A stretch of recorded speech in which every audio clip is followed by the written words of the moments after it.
On the morning they arrived at the Texas ranch, the air carried a kind of dry smell that belonged to no battlefield at all.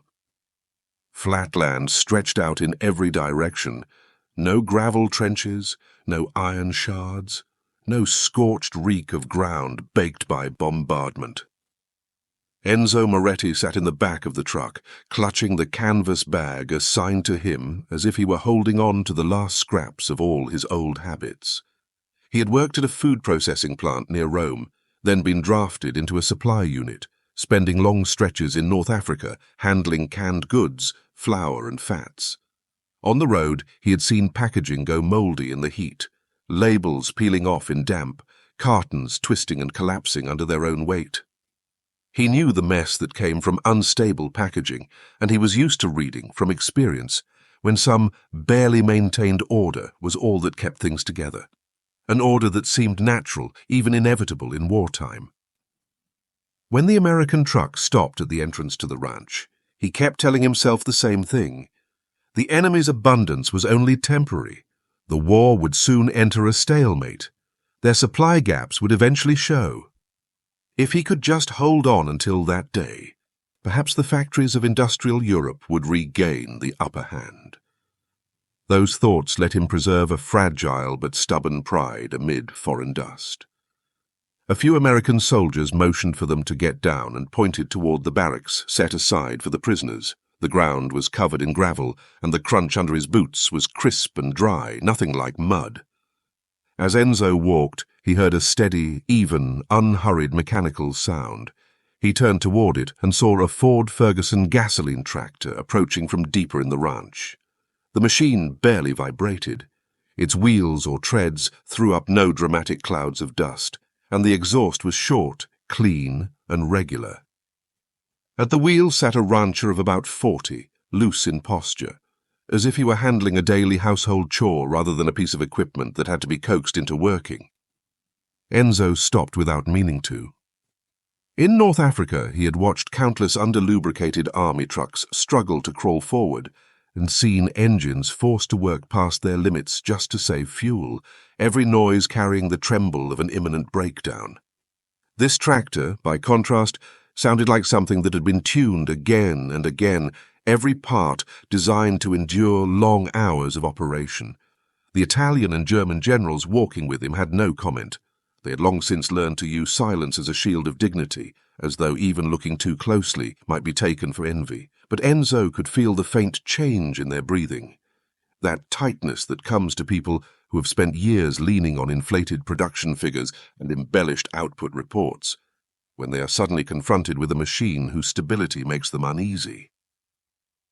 The barracks were almost too clean.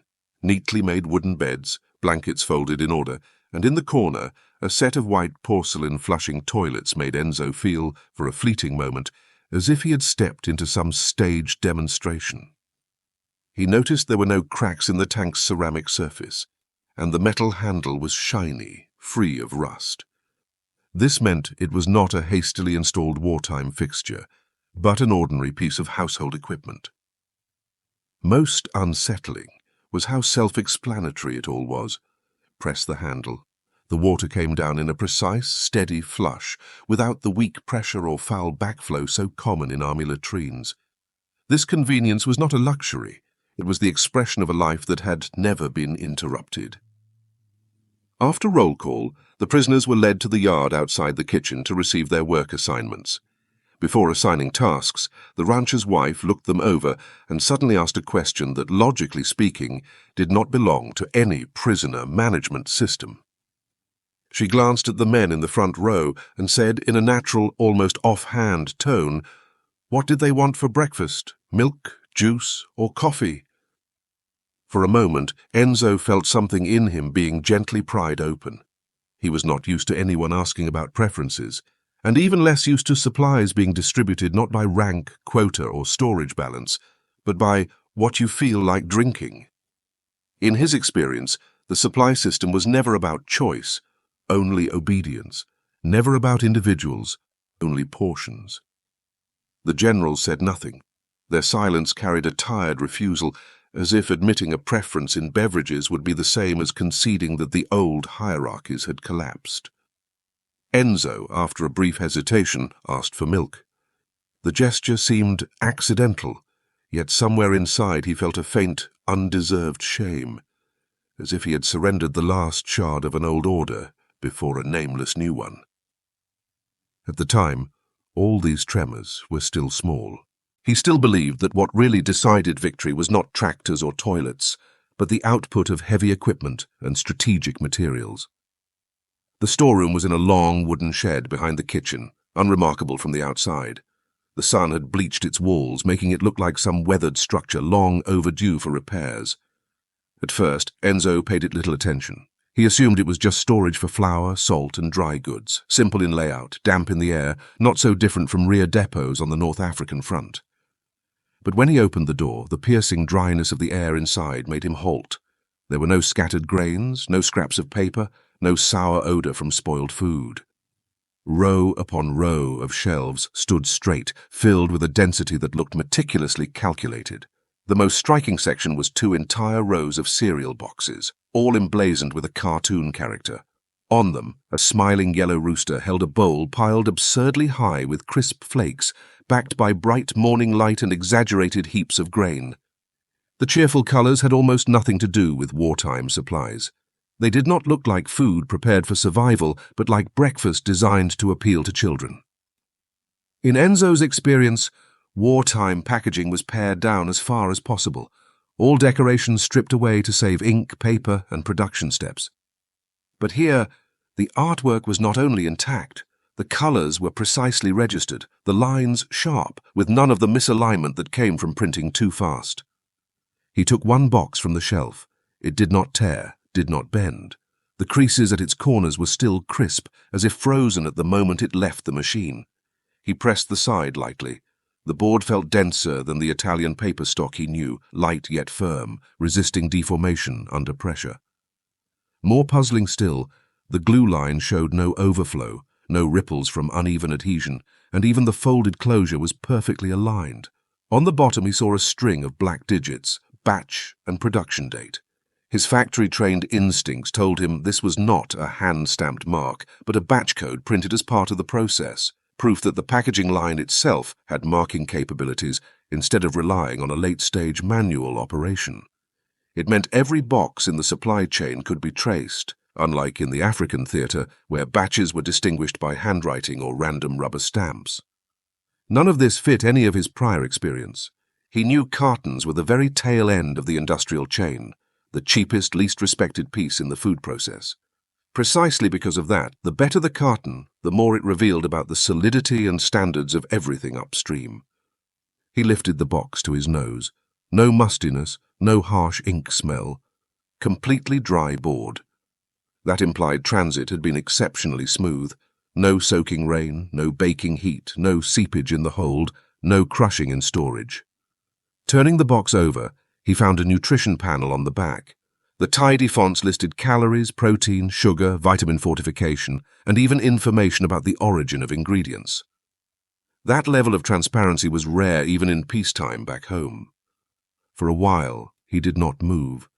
His fingertips stayed on the edge of the box, as though they had come into contact with a fragile piece of evidence that should not have existed in a time of war. He suddenly understood that he was standing at the very end of an industrial river he had never really grasped, and that the scale and stability of that river were more real and more threatening than any production figure he had ever seen on a supply report. 3 Italian and German generals from his barracks had been assigned to log inventory. When they entered the storeroom and saw the box in Enzo's hand, their faces showed only a lazy, indifferent arrogance. One colonel gave a short, derisive snort, treating the entire wall of boxes as some peacetime frivolity far beneath the millions of tons their Axis industry was supposed to produce. One of the German generals even assumed this was some kind of morale-boosting nutritional supplement for American civilian families, a way of flattering children, proof that the enemy too needed propaganda. Enzo did not argue. He merely passed the box to them and let them examine it themselves. They squeezed the board, rubbed the smooth, printed surface between their fingers, searching for flaws they could latch onto for psychological comfort, But within a few dozen seconds, their expressions had clearly changed. The board had no thin patches, no signs of moisture uptake, no fatigue creases from transport. The object in their hands was too stable, too free of the marks of war. Stability meant production would not sway with the course of battle. Stability meant the transport system had not been disrupted. Stability meant no need for false reports, no need to dilute recipes, no hurried ration cuts, no delayed deliveries. Stability even implied that the people who made it had never truly imagined their country might face a supply crisis.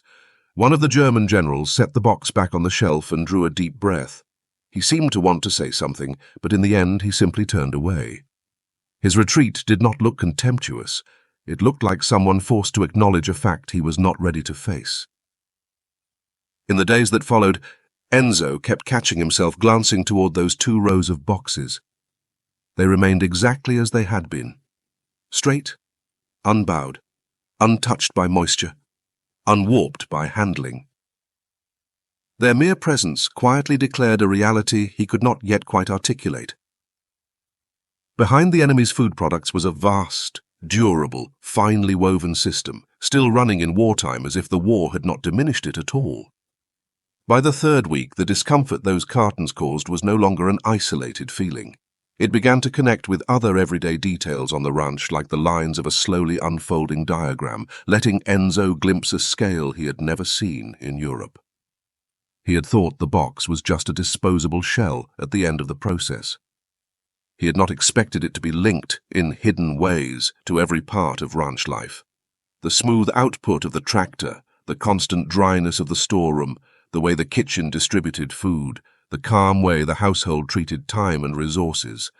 All these scattered details looked increasingly like lines drawn outward from the cereal box, sketching in his mind a vast, coherent industrial system that stayed just below the horizon.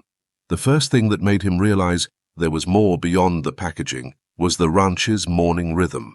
At 5:30 every morning, the most chaotic unloading hour on the North African front, the tractor would hum to life on schedule. No panic, no short misfires, no emergency part swaps, no hard starts from overnight damp. The sound was as clean as a straight line drawn across the fields, carrying a power that seemed never to run down. Standing at the back door of the kitchen, Enzo watched the tractor roll along the leveled track, its tires pressing the dust into neat, compacted lines, nothing like the jolting, skidding rides he remembered. For the first time, he realized that the density of the carton board was what it was because the machines that made it had never been forced to run beyond their limits. The tractor's steadiness was a manifestation of the same logic. The two were linked not by purpose, but by the underlying conditions of a stable system. Those conditions had barely existed in his world. The second thing that pushed his understanding further was how breakfast was handed out. The rancher's wife continued to ask the prisoners what they wanted to drink, just as if the war had never entered this household. Milk, juice, coffee, these were not props in a display of kindness, but an everyday expression of productive confidence. The orchards could reliably supply juice, the herd could be relied on for milk, trade could be relied on to bring in coffee. Stability itself was a kind of combat power, a kind that had never appeared in Axis propaganda. Enzo began comparing it all in his head. Even before the war, the plant near Rome often had to cut production because trains were delayed. When flour ran short, they had to change the process on the fly or swap in lower-grade substitutes. Once war came, the supply became even more erratic. Packaging materials were inconsistent. Sometimes they had to rely on requisitioned old cartons just to ship product at all. No matter how refined the process on paper, these uncertainties ripped openings through it, and in North Africa, those problems had become the norm. Here, on this Texas ranch, the cheapest boxes, the most ordinary drinks, the everyday tractor, all belonged to another material world entirely. In that world, every link in the chain was so strong as to be almost unshakable, even in wartime. At first, the generals kept their distance from such details. Their confidence had been built over decades on the notion of national strength, and they remained sure that the industrial gap was just something exaggerated by propaganda. Whenever Enzo pointed out some new trait of the boxes, the tractor, the food, they always tried to counter it somehow, as if finding one flaw would restore the old narrative. One afternoon, the storeroom needed reorganizing. Enzo pulled several boxes down from a high shelf and laid them on their sides to check their batch numbers. In the slanting light, he noticed the creases at the bottom casting soft, even shadows, the kind of shadows created when the board is folded under perfectly uniform pressure. Running his fingers along them, he saw clearly that such precision did not come from skilled manual folding, but from a calibrated mechanical arm and consistently controlled production. He suddenly thought of something he had never tried before, completely taking the box apart and opening it flat. He teased open the glued seam with care, and the closure parted without tearing. On the other side, the box's inner layout appeared like a well-designed drawing. Creases distributed symmetrically, locking points placed in identical positions. The fibers in the board had clearly been oriented so that the folds could keep their strength without tearing. He spread the board on the table and suddenly felt he was no longer looking at packaging at all, but at the shadow of an entire production line. The generals watched from a short distance away, silent. At first, their posture was still guarded, as if they were just waiting to catch some slip, some little sign that American production was sloppy. But as the board lay fully open, their expressions slowly tightened. Printed on it were logistics codes, representing the routing from the mill to the packaging plant. The ink was perfectly registered, even at the edges. The corners were cut in slight arcs so they would not snag in automatic packing machines. All these details together proved that the plant making these boxes had at least a complete line, ample raw materials, stable power, and undamaged transport routes. Any one of those conditions would have been enough to inspire envy in wartime. One of the German generals finally asked about the symbols on the back.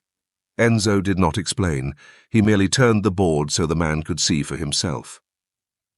The general stared at the clearly printed batch numbers and inspection marks, and his breathing went shallow. It was the unmistakable reaction of someone who had spent years interpreting war through numbers and reports and was, for the first time, being forced to admit that the system he trusted could no longer sustain his beliefs. On the table, the board was thin and light, yet it reflected back the whole 15 years of Enzo's industrial experience, forcing him to accept that they had never possessed a sufficiently solid material foundation. Looking at it, he felt a thought he did not want, yet could not push away. Perhaps their defeat had not begun on the battlefield at all, but in places they had never seen. Workshops, warehouses, rail lines, inspection regimes, and in these boxes meant merely to make a child's breakfast pleasant. The generals said nothing. They stood there beside the opened board as if on the edge of some unexpected ruin. But this time, the ruin was not a building gutted by bombs, but all the things they had taken as fact and repeated as faith for the past decade. The first sign of the coming storm was not sound, but the slow seep of moisture into the air. The small vent behind the kitchen was shut before dusk.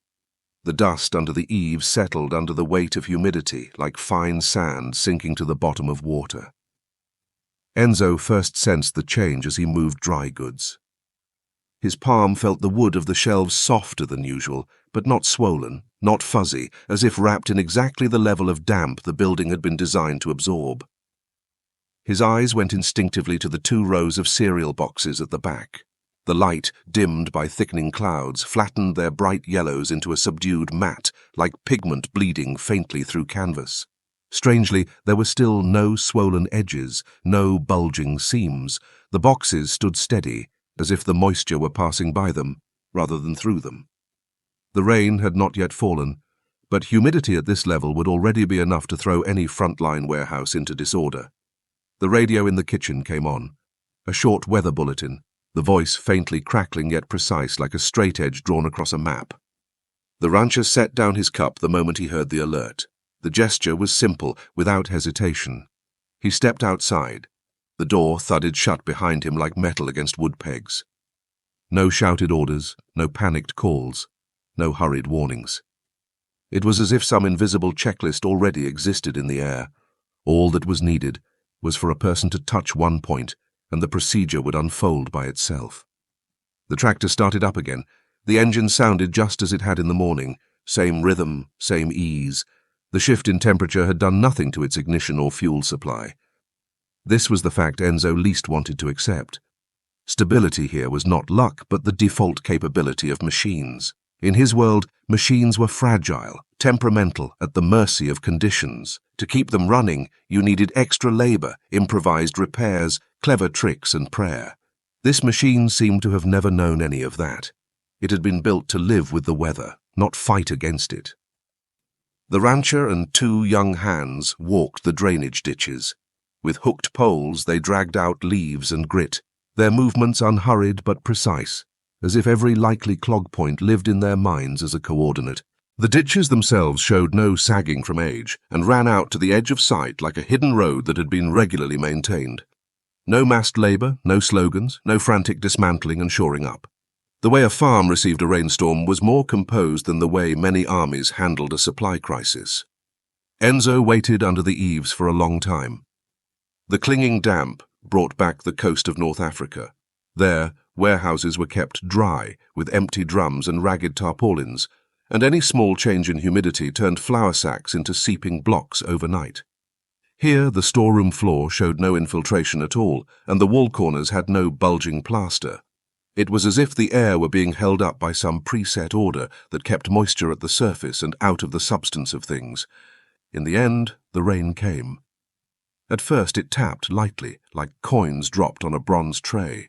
Soon it thickened, wind pushing the drops against the walls, wooden boards booming in a deep, regular beat. That ought to have been a prelude to chaos. Instead, it sounded like a calm rhythm. The roof trembled under the blows, but never approached failure. Beams and rafters had been left with what felt like deliberate safety margins.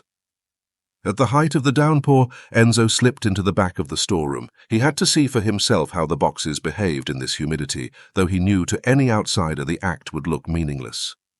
He took one from the shelf. The instant his fingers touched it, he felt how unnervingly firm it was. The board had not drunk in water or gone soft. Its surface was still smooth, the ink unblurred, the creases still straight. He turned it over. The lamplight slid across it in a cold, fine sheen, the sort that only appears when the ink layer is thin, even, and fully dry. Outside, the rain hammered the roof like a curtain of water, but the cartoon outlines on the carton back did not shift. They seemed to be sealed off behind an invisible membrane. Crouching by the shelf, he examined the glue line. It had neither swollen in the damp nor turned shiny with exuded moisture, perfectly stable. That meant the adhesive process itself was at a level he had never seen, not specially upgraded for storms, but simply the factory standard. Humidity, transport, storage time, these variables, which his world treated as threats, here were barely variables at all. The rain hemmed the generals in with him, forcing them close to the boxes. They sat on benches, their backs hollowed by the sound. No one spoke. Their waiting looked more like a forced suspension than mere boredom. Enzo could see they were not actively looking at the boxes, but neither could they help seeing them.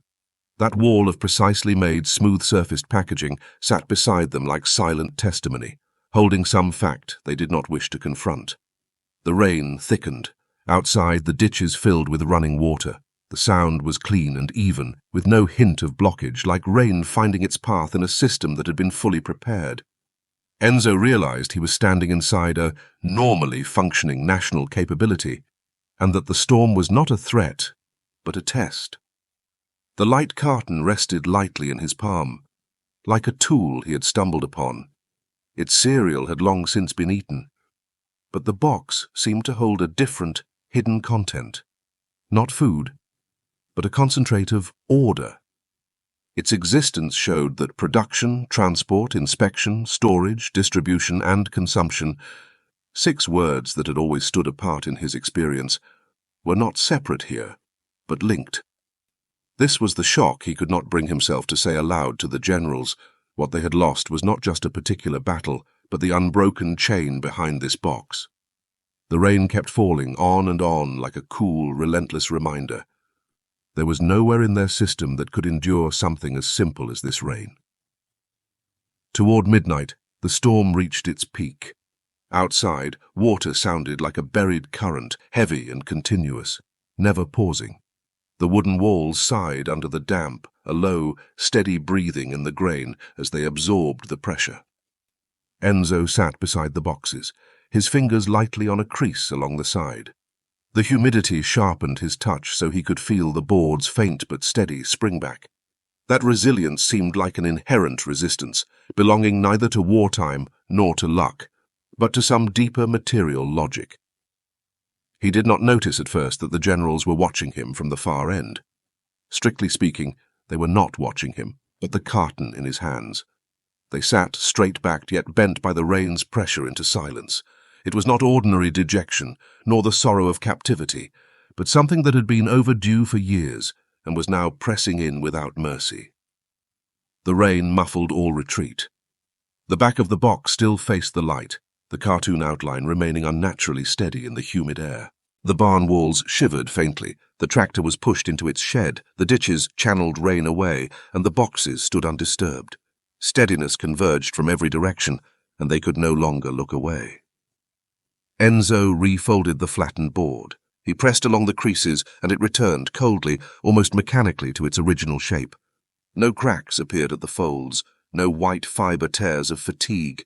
His hands slowed, each motion a renewed test of how real this thing was. He heard the general's breathing grow louder, shallow, restrained, as if the humidity itself were dragging them down into deeper water. One of the German generals finally let go of the bench edge. He had kept his fingers hooked there to maintain some formal firmness. His knuckles were white, skin wrinkled by the damp. When he released his grip, his hand trembled, not from cold, but from muscles straining under a new weight, not physical, but something else. An Italian general shut his eyes, as if trying to form words for what was happening. But the air left no room for speech. The rain pressed every attempted syllable back down. Language felt flimsy, unequal to what they were coming to see. Enzo set the folded carton on his knees. The empty shell sagged a little, yet held its frame. To him, it was evidence. To them, it had become a mirror, showing them what their last 10 years of cherished facts and repeated beliefs had really been. They understood now that all those claims, production is up, supplies will soon be restored, new equipment has been delivered, supply lines are only lightly disrupted, had not merely been lies. They had been assertions from within a system that had no chance of ever achieving even 1% of the industrial steadiness behind this box. For a few seconds, the rain hammered even harder, as if to underline that realization. Wind drove it slantwise against the boards, the light flickered, and the cartoon lines on the carton quivered gently, like a gentle but ruthless reminder. This everyday life you see here is the measure of victory and defeat you never possessed. The first stifled gasp came from a corner, the second by the wall. The third carried the faintest tremor. No one went first. No one admitted to crying. The weight of the storm muffled everything, yet their shoulders began to shake. They did not clutch their heads or sink to their knees. No broken cries escaped them. They simply folded in on themselves like cloth drenched in water, crushed by its own weight, trying to compress an unbearable understanding into a smaller space. They could not. That empty cereal box, nothing left but its light paper shell, was what finally tore away all illusion. Its stability, its traceable numbers, its glue line, the way it stood through the storm, the system behind it. All of it was deadlier than any report. They sat around it without being told, no one ordering them closer, no one reaching first.